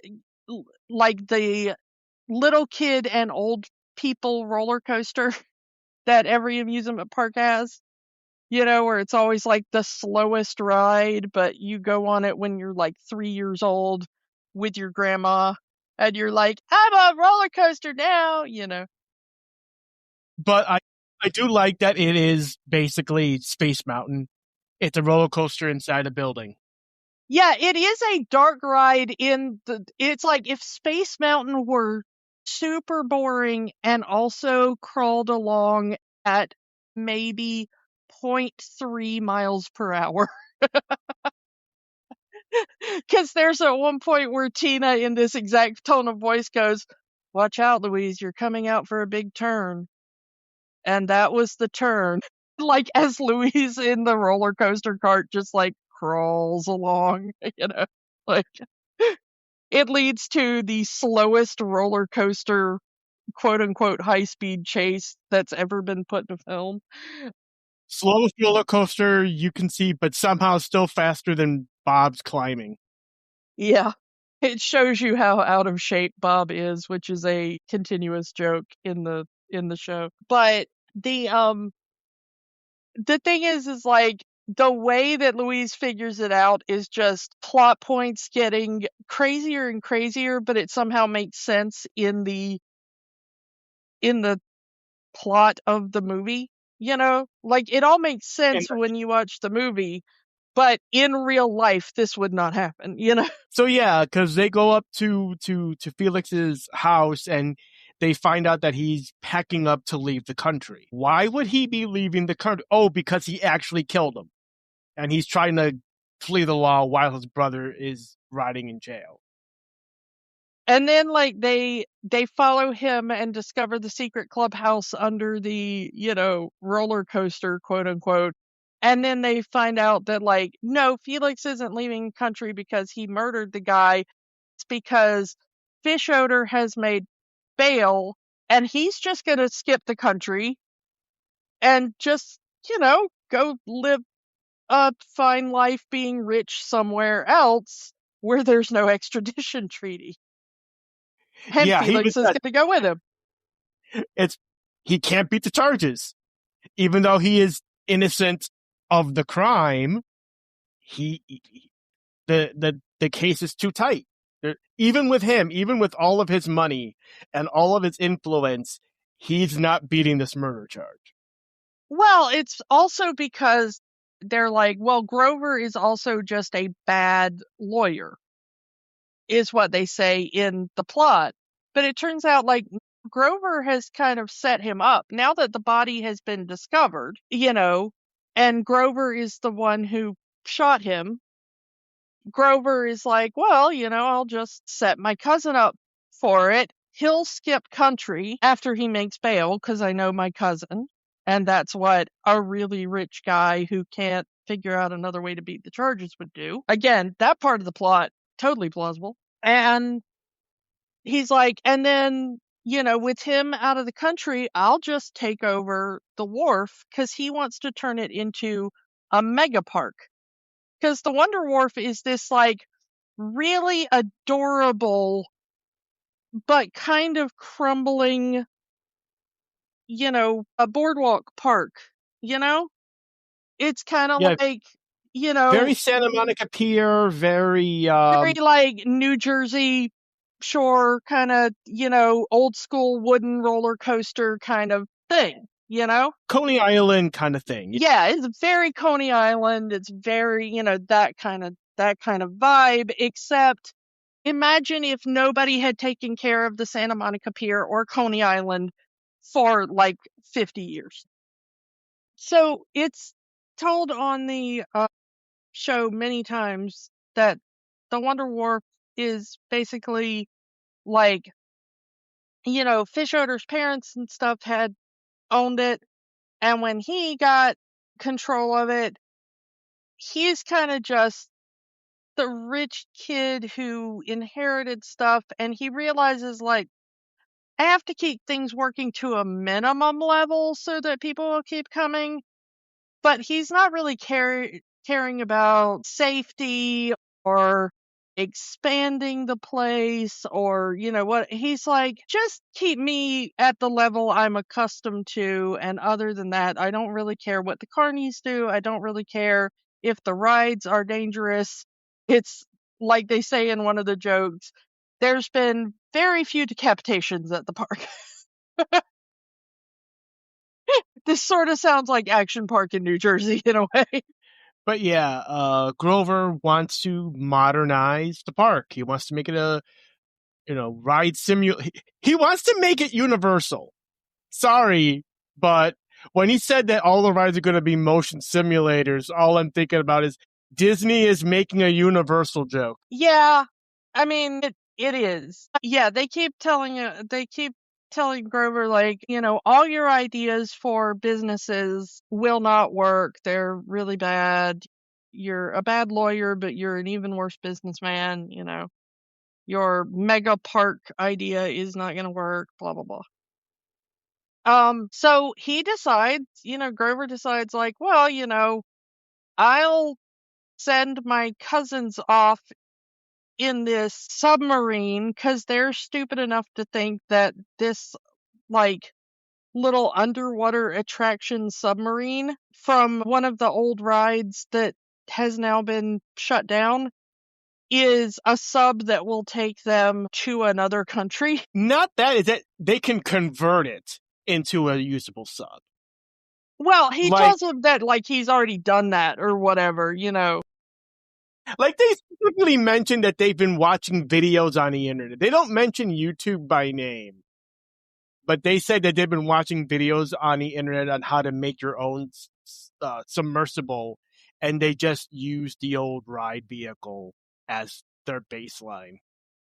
Yeah, but he decides that, like, okay, I'm going to tell my cousins, like, you get into this sub that's really just for a quick underwater ride around the wharf, but that it's going to take you, it's been converted to a normal submarine and it's going to take you to another country. And then when they, like, drown trying to escape, I will also accidentally burn down what is left of the Wonder Warf. There's a joke where, like, he's filled the inside of the Dark Ride mountain with all these, like, highly flammable plush dolls that they give away at the carnival rides.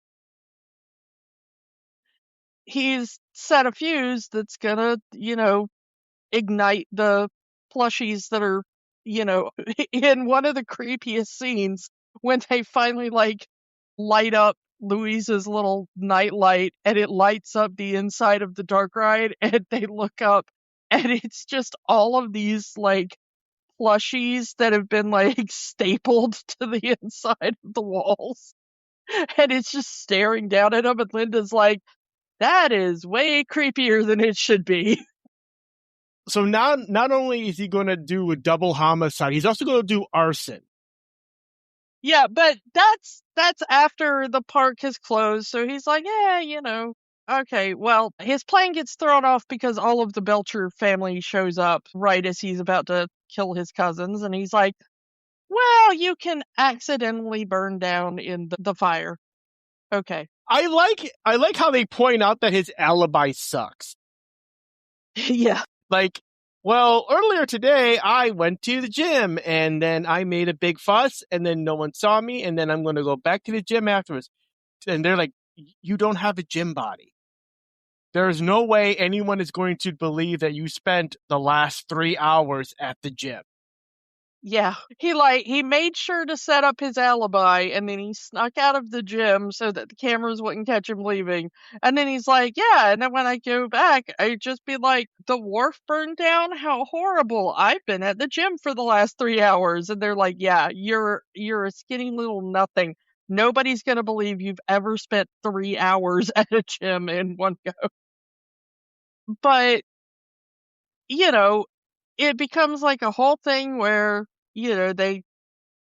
the Belchers get free and they have like a funny little car chase in these like goofy cars that were from an old, ride years ago. Like one of them's like a clam and one of them's like a lobster, and they have one of the slowest and funniest car chases in, cinema history. I love how they just point out, like, we could get out of the car and run and be faster. Yeah, and then you find out kind of why they don't is because at one point when they, you know, at first they don't because you can't stand up in the area they're in.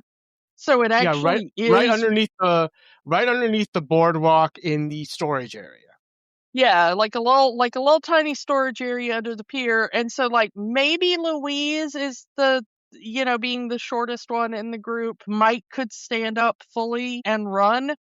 But, like, everybody else would have to crawl on their hands and knees, and so, like, it is faster to be in the car at that point, but then they end That's up, why, like, I mean, yeah, that's why they've used the old ride vehicles to drive around underneath, because they can't walk otherwise. and my favorite part of that chase scene is when they end up crashing through the carousel horses, and Tina's like, "No, why?" Because she's such a horse girl that she was so happy to see that there were carousel horses down there in storage, and then like the carousel horses get destroyed and she's so heartbroken. And I'm like, as a former horse girl myself, I feel you, girl, it's As so a sad. as someone who's a little bit of a ride historian, I would think, how old are those old horses? Like, those could have been from when the park opened, and they're just Yeah, destroyed. I mean they're like turn of the century carousel horses because they've talked about the history of Wonder Warf before. And yeah, I mean it's like late 1800s, early 1900s is kind of when they keep throwing back to. So those very well could have been like very early 1900s carousel horses that are just in storage down there. So it's even more tragic. I mean, the thing is that they're having the 80th anniversary of the wharf opening in this movie, but there could have been like an even earlier, you know, version of that. The thing is that like when they jump off the pier and onto the beach in these little cars, they end up damaging the car that the Belchers are in, the little clam shaped car, to where the bubble opening on top that you would get out in and out of, it crumples in, and so they can't actually open it without something outside to, like crowbar it open. And so that's why they never get out of the car after that. And then it becomes a thing because they end up making it to the road and getting like to their house and then discovering like they can't get out and they're right in front of the hole,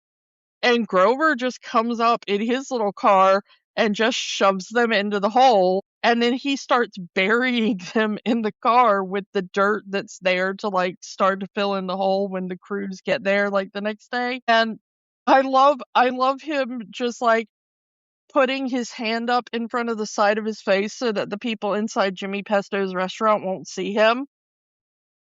And he'd be like, "You're just a helpful little lobster pushing dirt in." I love that whole sequence of him trying to be nonchalant in his like busted little lobster car, just slowly burying the family. It's such a hilarious scene.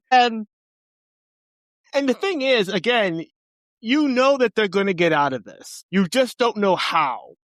Again, I'm coming in here as a first time viewer of this movie and someone who is not a long-term Bob's Burgers watcher, I know how these kind of movies go. They are going to get out, but we don't know how they're going to get out. So them being buried, but it's still a tense scene. The voice acting, the animation, the desperation in there. Like, I can't get it open. We're all gonna die. We're gonna run out of air. Yeah, the family like truly thinking that and it's played for comedy, but it's also very sincere of like they really do think that this is kind of their last moments together, and they're kind of telling each other like I love you and I'm sorry, Louisa's all this was all my fault. If I hadn't have been trying to prove that I was a brave, strong, grown-up girl, then, we wouldn't be in this situation. And then her parents are like telling her the story of how she really got her bunny ear hat, and it's so sweet. And it's like actually in memory of Bob's mom, who the show has told us, repeated times, like died far too young, and like all this kind of stuff. And it's so adorable, this whole, scene, because yeah, they're gonna get out of it, duh, but it is a nice scene. There is, of course, have you heard the Bob's Burgers conspiracy theory? No. Well, because every Bob's Burgers opening, and after this movie, the opening does include the whole opening up in front of the restaurant with the water main breaking and then it being covered up and then the water main breaking again and like all this kind of stuff. But the opening is a series of disasters that happened to the restaurant, and it keeps having to reopen, shut down and reopen. And so there's like a fire, and there's like, a storm blows a tree into it, I think, at one point. And there's one that's like all of the rats, which is why there's an exterminator van always pulls up with a different joke on it every episode. And there's like all this kind of stuff. And so it's like all these different, like really weird reasons why the restaurant has had to close and reopen over the course of the family owning it. But the first one is that it like is a fire. And the conspiracy theory is that everybody in the show is dead and they all died in that original fire, and this is them like in purgatory going through weird things, kind of like in a Good Place scenario of like you're trying to work out the stuff from your life, but the family kind of settling all of their issues from their life in these wacky ways as they go through purgatory and, work all their stuff out. But the creators and the people behind the show have been like, no, it's not that. It's just they have really bad luck. And like you mentioned that Linda and Bob being, what happens when an optimist and a pessimist get married. In that moment, in the car, after being buried, their roles switch. And I kind of like that because Linda instantly becomes the pessimist. We are going to die. This is it. And then Bob looks there and says, no, no, no, no. I say that stuff, not you. You say something inspirational that's going to get us out of here. Because if you lose faith, then we're all done for. Okay, so if you're the pessimistic one, then I have to be the optimistic one. Okay, how are we going to get out of this? How are we going to get out of this? The pipe is made of plastic. The new pipe they put in is plastic. The wheels of the ride vehicle is made of metal. If metal grinds against plastic, metal wins. So I like that entire flow that Bob has. Yeah, That and the thing one of is them has to be the optimistic one. One of them has to be the optimistic one because that's how their relationship works. yeah, and the thing is that this comes up in the show quite a bit, where one of the two of them will have part of their personality kind of ground down by circumstance, you know, like maybe Linda, you know, there's an episode where Linda is like, somebody made fun of her singing little songs all the time, and she's like, "You're right, that is dumb, you know, to sing little songs all the time." And she gets really depressed, and then Bob's like, "No, we're the family who sings little songs all the time. I'm grilling a burger. Look at me, I'm grilling a burger." You know, like, and then like, because all the little musical sequences, most of them are like most musicals, they're not actually like singing and dancing in the streets. But then, like, Linda's little songs are actually her, you know, there's a very clear delineation on the show of, like, when they're actually supposed to be singing in real life and when it's like a musical theater sequence, you know? And all, you know, or like, it'll be like, you know, Bob will be like somebody insults Bob's cooking or whatever, and he's like, "You're right. I don't know what told me I could be a chef." And she's like, "Because you're the best chef ever, and I will punch anybody who says you're a bad chef." You know, like, and then she becomes like this fierce mama bear, and she'd be like, "You do not insult my family's restaurant. I'll kill you." You know, like, but it's really great the way they work together because like they're not a perfect couple, you know, they mess up all the time and they're like goofy and weird and stuff, but they are kind of a perfect couple in that they're not as refined as Gomez and Morticia, but they're maybe more attainable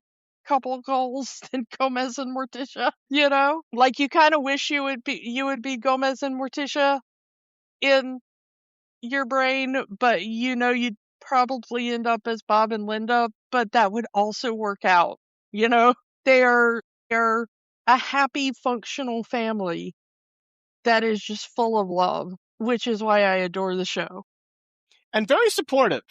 And they're very like they 100% support their kids, even though one of the most famous lines from Bob is, "You're my family and I love you, but you're all horrible." And it's like, if you've ever had like deep love for your family, you know that feeling. Like, I love you, you're my family, but sometimes you're horrible and I want away from you.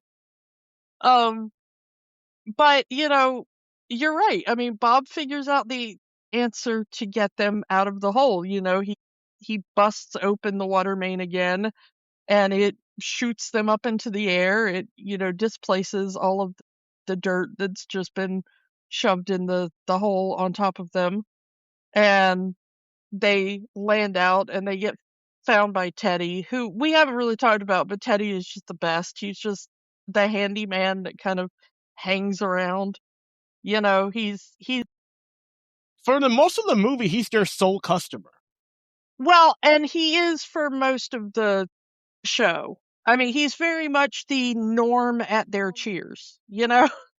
Like, they're not quite as happy to see him, but he's always there. Norm and then Mort, who runs the mortuary next door, is their other kind of regular customer who is always in there. So those two guys are their Norm and Cliff kind of Bob's Burgers. But, you know, Teddy has been following them around being helpful, as he always is on the show, but he doesn't really tie into the plot, you know, as much as he's just the secondary character that's there. Yeah, most of their plot, and we haven't really talked about it, is like he's going to help his friend Bob. You know, they need to make money some kind of way or they will lose everything. So here's this crazy idea of I took my grill and you're going to take my grill and you're just going to sell burgers on the street because I don't want my friend to lose his restaurant. Yeah, he's a handyman and he has converted his backyard grill fueled by propane. Hank Hill would be proud that he's converted his backyard grill into a little street vendor cart, a very poorly put together one because it breaks like the second that they they leave the war. But you know, he's there, he's able to get them out of the car, and you know, they go back, and Louise finally gets her chance to prove she is brave. She gets on the little mole hill ride and starts writing it, and she's going to grab the fuse that's going to light all those plush animals and save the day, and then she misses and has to run to the back of the cart and tries again, and she's finally able to grab it. And she's like, I grabbed it! I'm brave! I'm brave! I'm brave! And then Jean goes, and so humble, which is, all of Jean's little asides are one of my favorite things. Jean is always there with just the quiet little, punchline aside at the right moment. As in, earlier when Tina says she's been dreaming about what's in the back of Jimmy Jr.'s pants, and Jean very honestly just asks, poop? Because she's a teenage girl and he's a preteen boy, and so her brain is like very much in the prepubescent, boy crazy zone, and his is still farts are funny, like so. um but yeah, Louise gets to prove herself, and they're able to, call Sergeant Bosco and let him get the drop on the cops that have been making fun of him and telling him he can't hang because he's just robbery and not homicide. And so he's there to actually make the arrest for Grover, and they're able to figure out where the submarine is and get a team out there really quickly. I mean, it's really impressive how quickly they get divers out there and stuff, and like a ship with a huge. Hey, oh hey, the richest guy in town is drowning. Of course they're going to get out there quickly.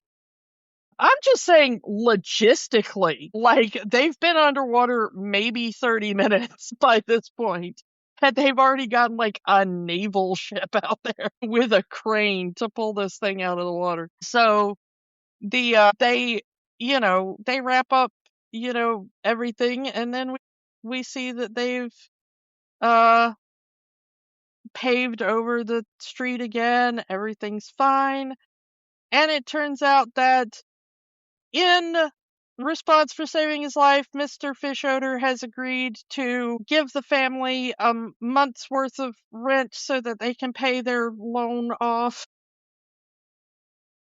For the month, anyway. Yeah, and then Linda is like, I feel like he should probably be more excited about us saving his life. A little more thankful, maybe. Yeah, he should, at least give us the money to pay the loan off in full. But Yeah. And Bob's like, yeah, we'll work on that, because that's just the kind of guy that Fishoder is. And, and then to thank the children for their help, he lets them actually go on stage at the wharf as the Itty Bitty Ditty Committee. And very early on, in the movie, he mentions that the headlining act of the anniversary celebration is going to be Johnny Jazz Hands. This is very much earlier in the day. It's like, okay, let's get these kids off the stage and get Johnny Jazz Hands on stage.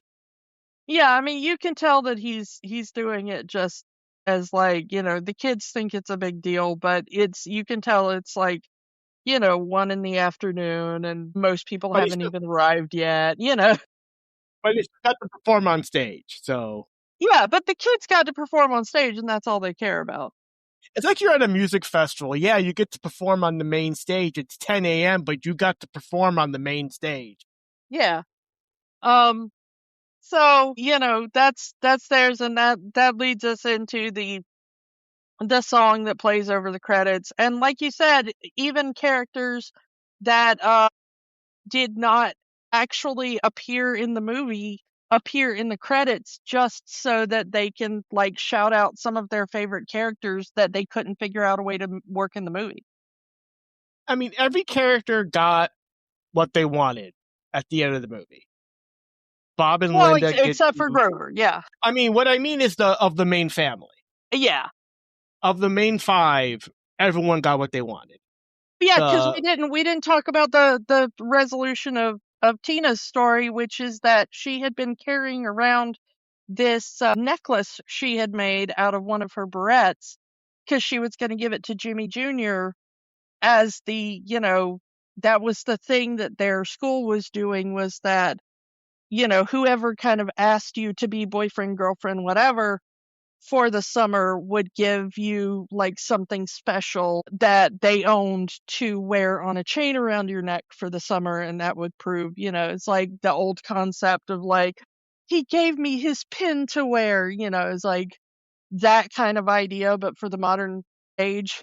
And so they make a joke about like one boy gave a girl his retainer and she's got it on a chain around her neck at the end of the movie. But Tina made one out of one of her barrettes, and during all of the kerfuffle with Grover and trying not to die and everything, that necklace gets lost in the ocean, and Tina is she like, throws it in.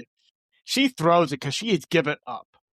that's right. Yeah, yeah. I thought it happened during the sequence with the phones and stuff while they were running. But yeah, you're right. She throws it in. I had forgotten about that. And she was like, romance is stupid, and I was ridiculous to think Jimmy Jr. would ever want to be with me. And so she throws it in the ocean, and she's like, well, now even if I wanted to ask him, I've got nothing to give him. And then it turns out Jimmy Jr. was on the beach with Zeke and found this necklace and thought Tina might like it because it reminded him of her, because there's a barrette on it and it looks kind of like the barrettes that she wears. And she was like, wow, this proves that romance is real, and kisses him. And he was like, yeah, I'll be your boyfriend for the summer. Can we go As hang long out as, with Zeke? yeah, as long as we get to hang out with Zeke. Yeah, because yeah. But everybody in the family gets a happy enough resolution to their plot. Like the Belchers are never gonna be like the types that are gonna like, we won the lottery and went into space or whatever. They're never gonna be those type of people. Like their victories are always going to be very, very small, but they're always gonna feel so much more awesome because they're so much more relatable. It's realistic wins. Again, for this kind of a show, like we mentioned, like it starts real, then it starts with something plausible, then turns it up to 11, but the victory is very realistic. It's a plausible win, something that can happen in reality. I mean, there's really nothing, if you take away the musical theater sequences, there's nothing plot-wise in this movie that could not happen in real life. Now, it's very implausible, we've hidden an entire secret clubhouse for these two rich guys underneath this roller coaster or whatever, and all. But the thing is like, the idea of, I'm gonna frame my cousin for murder and then commit arson to try to steal his money, that's believable. That's been done loads of times by people. I mean, it's like some of the particulars are kind of goofy, but there's really nothing in this plot that, if you strip it down to the basics, nothing magical happens, nothing like needs the, and then this celebrity showed up or whatever, like you said with The Simpsons. It's never going to be that. Which I love. I just adore this show. And we also get a post credit scene for this movie.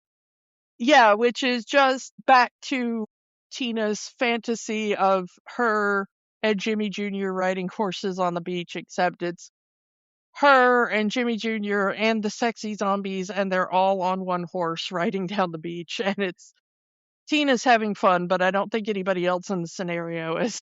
Well, she's in the middle and of a bunch of guys and make your own jokes there. I'm not. Yeah. I mean, we've talked about how much I love this, but you being the person who's not really familiar, I'm going to ask the question this week. All right. Tuesday, do you think that the Bob's Burgers movie has the magic?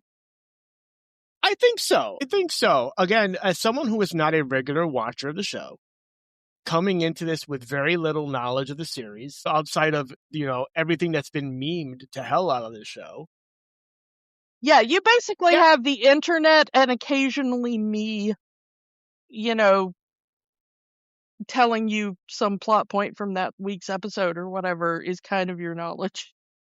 Yeah. So it's like, Uh, the movie is very digestible for a new viewer. Like you said, while there is continuity to other episodes to the series, this is very open to a new viewer. This is something that, as a new viewer, I can come into this movie knowing nothing about the show, nothing about the characters, miss nothing, follow all the beats, and have an enjoyable experience. I really like the movie. And yeah, this does have the magic. Yeah, and I mean, I think it was kind of obvious, from second one of this podcast that I was going to be like, yes, of course it has the magic.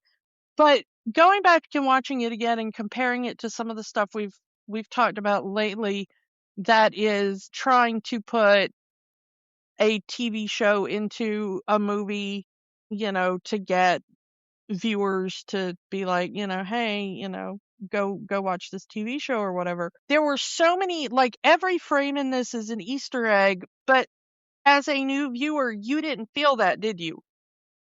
No. You had no idea that like I didn't even mention this before, but like there is a scene where the kids find Sergeant Bosco and he's on a stakeout and he's watching a biker club at a dive bar. And the biker club that he is watching, at one point, like, you see one of the guys come out and he's like, "Hey, Bob's Burgers kids, is that you?" And they're like, "Hey, Critter." And then he goes back.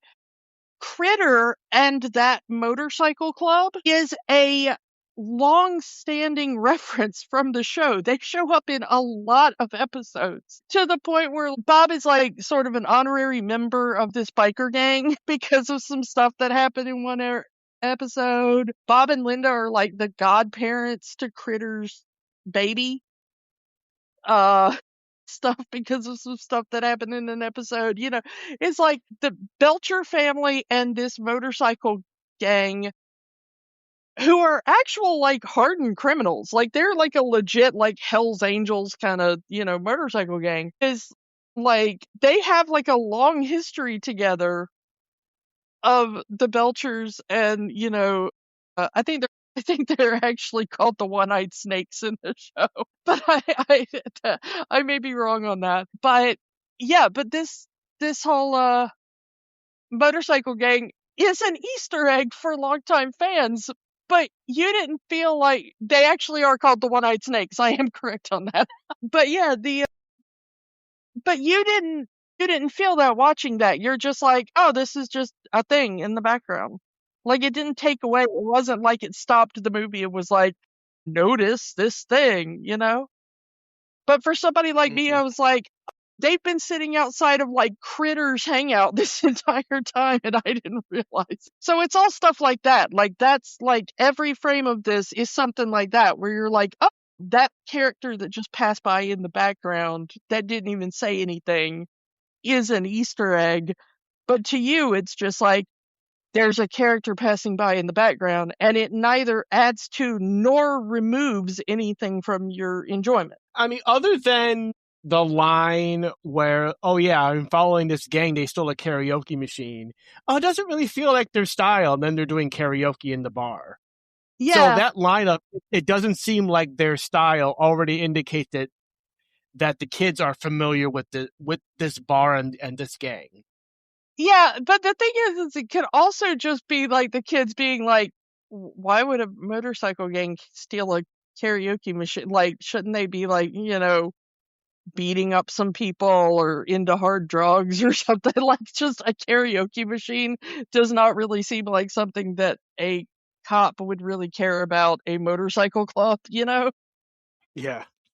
So I love when things that are there for longtime viewers or hardcore fans are things that add to the fan viewing of it and do not take away or distract from a newbie watching it. Which didn't make this episode fun.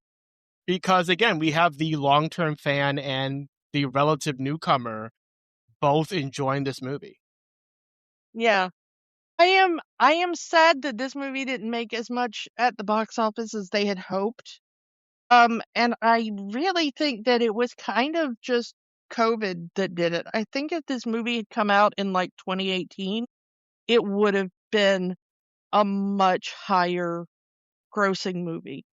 But as it was, it didn't even make back its budget, and it was because it came out in like 2022 and nobody had really even started going back to the movies yet.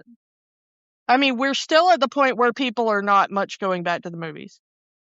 I think it's also, people said it with the Simpsons movie, that the Simpsons movie came out after the height, that after people cared, that, it was like season 20 when, or yeah, somewhere around there, say like 15 or season 20, when it should have came out in season 8. This is coming out season 12.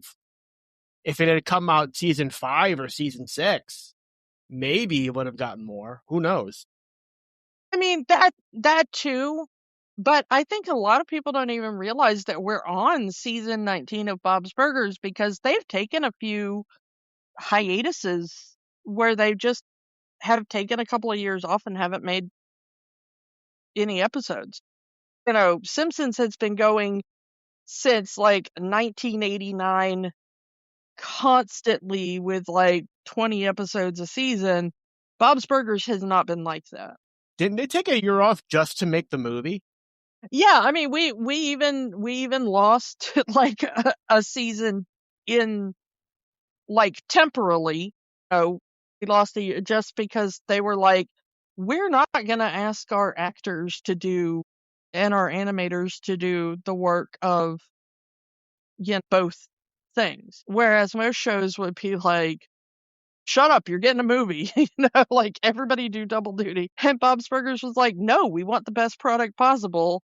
We're going to focus on one thing or the other. And I've been watching the most recent season, and it's still just as good, in my opinion, as, the first 2 or 3 seasons. So yeah, I really did enjoy this movie as a first time watcher of, as someone who doesn't watch the show that often. I genuinely love them. Yeah. As for next week, it is time to get back into the Tim Burton films. This is Tim Burton's first attempt at a biopic. And it is of one of his favorite directors, but also one of the worst directors in Hollywood history, in Ed Wood.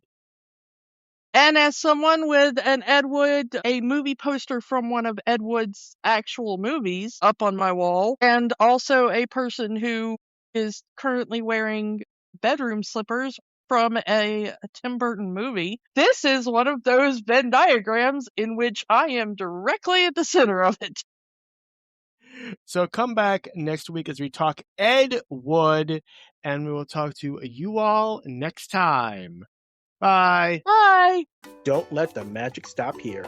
Keep the conversation going.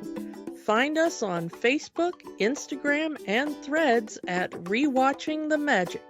We are also on Blue Sky, rewatchingthemagic.bsky.social.